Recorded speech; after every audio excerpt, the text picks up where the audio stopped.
Shalom, haleluya, saudaraku yang terkasih di dalam Tuhan Yesus Kristus.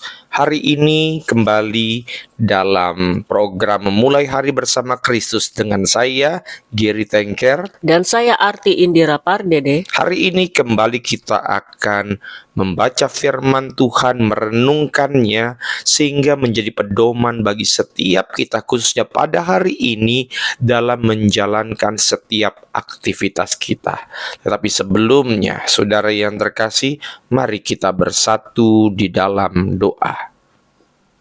Bapa yang kami sembah di dalam nama Tuhan Yesus Kristus, Allah yang baik, Allah yang setia, kami bersyukur buat pagi hari ini, di mana Tuhan Engkau membangunkan kami boleh bernafas, dan kami siap melakukan aktivitas kami bersama-Mu. Ya Tuhan, tuntunlah kami dengan kuasa Roh Kudus-Mu, dan biarlah firman-Mu yang sebentar akan kami renungkan, itu menjadi penopang hidup kami, dan menuntun setiap pekerjaan kami, dan setiap apapun yang kami lakukan sepanjang hari ini. Kami bersyukur di dalam nama Tuhan Yesus Kristus. Haleluya. Amin. Masih dalam tema Natal hari ini, ayat bacaan kita terambil dari Lukas pasal 2 ayat 10 dan ayatnya yang ke-14. Ayat 10 dan ayat ke-14 ini adalah dua perkataan malaikat kepada para gembala di padang gurun. Dan mari saudara kita merenungkan dari pembacaan firman Tuhan ini. Ayat yang ke-10 dikatakan, lalu kata malaikat itu kepada mereka, jangan takut, sebab sesungguhnya aku memberitakan kepadamu kesukaan besar untuk seluruh bangsa. Ayat 11, hari ini telah lahir bagimu juru selamat, yaitu Kristus Tuhan di kota Daud. Ayat 14, kemuliaan bagi Allah di tempat yang maha tinggi, dan damai sejahtera di bumi di antara manusia yang berkenan kepadanya. Dan tema renungan kita pada pagi hari ini adalah jangan mau hidup dalam ketakutan. Saudaraku, bayangkan seseorang yang terjebak dalam kekhawatiran. Tagihannya menumpuk, ketidakpastian pekerjaan, dan berita-berita tentang krisis global menambah beban pikiran kita. Kita hidup di dunia yang penuh ketekanan, dan seringkali ketakutan membuat kita berhenti melangkah maju. Namun pesan Natal mengajarkan kita satu hal penting, yaitu jangan takut. Sama seperti para gembala di malam itu, kita sering bertanya, bagaimana bisa tidak takut ketika hidup terasa begitu berat? Melalui kelahiran Yesus, kita menemukan jawaban yang memberi kekuatan. Poin yang pertama, saudara, Natal membawa kabar baik di tengah ketidakpastian. Itu sebabnya dalam ayat yang ke-10, para malaikat menyampaikan pesan, jangan takut sebab sesungguhnya aku memberitakan kepadamu kesukaan besar. Para gembala adalah orang biasa yang hidup sederhana. Mungkin sering merasa tidak pasti tentang masa depan mereka. Namun di tengah malam yang gelap, Allah justru mengirimkan kabar baik kepada mereka yang mungkin tidak punya masa depan itu, mungkin khawatir tentang apa yang akan terjadi ke depannya. Dan kabar baik itu adalah seorang juru selamat telah lahir. Pesan ini menunjukkan bahwa Allah peduli pada semua orang, termasuk mereka yang merasa tidak berdaya. Dan uniknya, mungkin kita sering dihantui ketakutan tentang pekerjaan, kesehatan, atau masa depan. Tetapi Natal yang kita peringati ini, Natal yang kita rayakan ini, mengingatkan kita sebagai orang percaya bahwa Allah ada selalu bersama kita. Di masa-masa terbaik atau di masa-masa terberat sekalipun, Dia tidak pernah meninggalkan setiap kita.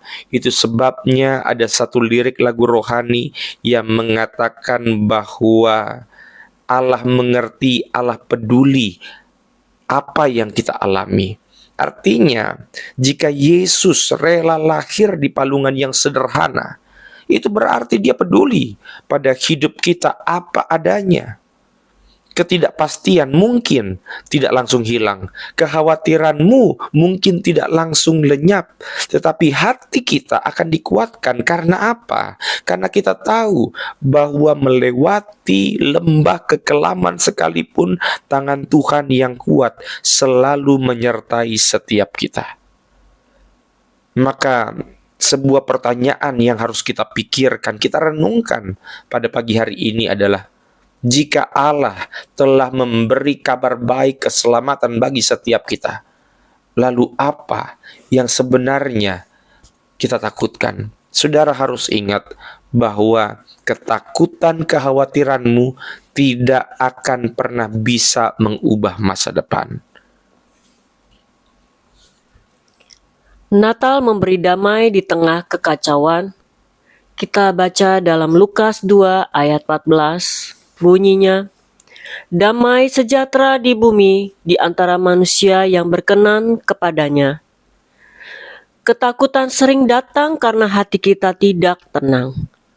Dalam dunia yang penuh tekanan dan konflik, damai sejahtera sering terasa seperti sesuatu yang tidak mungkin. Namun kelahiran Yesus adalah janji damai dari Allah untuk kita. Ketika kita mengandalkan Yesus, damai sejahtera itu tidak tergantung pada situasi di sekitar kita. Saudara, Natal mengajarkan kita untuk menyerahkan kekhawatiran kita kepada Dia Yesus yang berkuasa. Dengan damai itu, kita bisa menghadapi apapun tanpa rasa takut. Apakah kita sudah membiarkan damai Kristus memimpin hidup kita? Atau justru membiarkan kekhawatiran menguasai hati kita? Poin yang ketiga, Natal menguatkan kita untuk melangkah maju. Yesus tidak hanya lahir, tetapi Dia juga memberi kita kuasa untuk hidup tanpa rasa takut.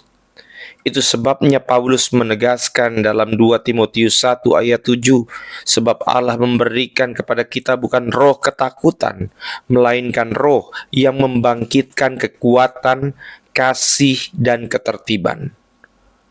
Ketakutan seringkali menjadi alasan kita berhenti melangkah. Takut gagal, takut kehilangan, atau takut tidak cukup baik. Tetapi Natal di bulan-bulan ini, saudara, mengingatkan kita bahwa di dalam Yesus kita diberikan keberanian untuk menghadapi hidup dengan iman. Ketika kita percaya kepadanya, ketakutan itu akan digantikan dengan keyakinan bahwa Dia memegang kendali. Mari kita renungkan pada pagi hari ini. Apa langkah kecil yang bisa kita ambil hari ini, langkah sederhana yang bisa kita lakukan hari ini untuk mengatasi ketakutanmu, kekhawatiranmu, dan melangkah dalam iman? Maka saudara yang terkasih dalam Tuhan, haruslah setiap kita untuk terus melangkah maju, karena langkah maju kita itu membuktikan bahwa kita percaya bahwa Tuhan selalu menyertai, memegang erat tangan kita. Saudaraku yang terkasih, Natal bukan hanya tentang perayaan. Ini adalah undangan untuk hidup tanpa rasa takut. Karena Yesus lahir untuk menunjukkan bahwa kasih Allah lebih besar daripada ketakutan apapun yang kita hadapi. Jadi, mari kita tanggalkan kekhawatiran kita dan melangkah maju dengan iman. Sebab Dia yang datang ke dunia ini adalah Immanuel, Allah beserta kita. Jika Allah di pihak kita, siapa yang akan melawan kita? Roma 8 ayat 31. Kita bersatu di dalam doa. Terima kasih Tuhan Yesus yang baik. Terima kasih buat segala kebaikan dan kasih-Mu Tuhan yang Kau tunjukkan di mana Engkau hadir di dalam dunia ini. Engkau menunjukkan bahwa kami memiliki masa depan yang cerah bersama Engkau. Biarlah hati kami dipenuhi dengan damai, damai Natal yang Kau nyatakan di dunia ini. Biarlah segala rasa takut kami Tuhan dihilangkan, rasa takut kami dienyahkan. Biarlah kami selalu hidup di dalam kekuatan kasih-Mu, kekuatan damai sejahtera yang Kau curahkan dalam kehidupan kami semua. Pimpinlah ya Bapa, suami kami, istri kami, anak-anak kami, bahkan seluruh keluarga kami dimanapun mereka berada. Kasih Tuhan selalu ada menyertai kami semua. Terima kasih Tuhan, kami serahkan hidup kami sepanjang hari ini. Di dalam nama Tuhan Yesus Kristus, kami bersyukur dan mengucap syukur. Haleluya. Amin. Amin. Puji Tuhan, saudara yang terkasih dalam Tuhan. Maka biarlah firman itu terus bertumbuh dalam kehidupan kita. Dan jangan lupa untuk selalu